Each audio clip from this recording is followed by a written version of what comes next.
உலகெங்கிலும் வாழும் தனுசு ராசி நேயர்களுக்கு பொதுவாக வந்து இந்த தனுசு ராசி அப்படின்னா குருவை அதிபதியை கொண்ட ராசி. இந்த ராசிக்கு இந்த 2026 எப்படி இருக்கும்? ஏன்னா பொதுவாகவே இந்த தனுசு ராசிக்காரங்களுடைய குணாதிசயம் பொறுத்து பாத்தீங்கன்னா எல்லாத்துலயுமே வந்து பாத்தீங்கன்னா தன்னுடைய இன்வால்மெண்ட் அதிகமா இருக்கும்னு சொல்லி எஃபர்ட் அதிகமா போட்டுட்டே இருப்பாங்க. ஆனா பட் அவங்களால வந்து அவங்களுடைய போடக்கூடிய உழைப்பாகட்டும் முதலீடாகட்டும் எதுக்குமே பெரிய ரிசல்ட் வராதனால அவங்க ரொம்ப ஃபீல் பண்ணிட்டே இருப்பாங்க.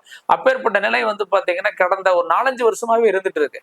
அப்ப 2026 இப்படி இருக்குமா அப்படின்னா கட்டாயமே இல்லை. ஏன்னா உங்க ராசிக்கு 7 இருந்த குரு 8க்கு போற அஷ்டமஸ்தானத்துக்கு போறாரு. பட் மேற்கு வரைக்கும் டைம் இருக்கு. அது இல்லாம உங்களுக்கு 4 இருந்த சனி அதே இடத்துல இருப்பாரு. ஆனா ராகு வந்து தைரியஸ்தானத்துல இருந்து உங்களுக்கு 2ல வருவாரு. அதுக்கு முன்கூட்டி கிட்டத்தட்ட இந்த இயருக்குள்ள எண்டுக்குள்ள ஏதாவது ஒரு சில வாய்ப்புகளை தேடி நீங்க பயணிக்க ஆரம்பிச்சிடணும். அப்ப புதிய வாய்ப்புகளை தேடுங்க. புதுசா ஏதாவது யோசிங்க. கண்டிப்பா வெளிநாடு பயணங்கள் தொடர்பு கிடைக்கலாம், அல்லது பழைய சொத்தை புதுப்பிக்கலாம், அல்லது வீட்டுல சுபகாரியத்துக்கான முயற்சி எடுக்கலாம், அல்லது வண்டியோ வாகனமோ கட்டாயம் உங்க சொந்த பேர்ல உங்களுடைய சொந்த உழைப்புல ₹1 1 ரூபாய் போட்டு வாங்கக்கூடிய வாய்ப்பு இருக்கு. பயன்படுத்திங்க. நல்ல விஷயங்கள் நடக்கட்டும்.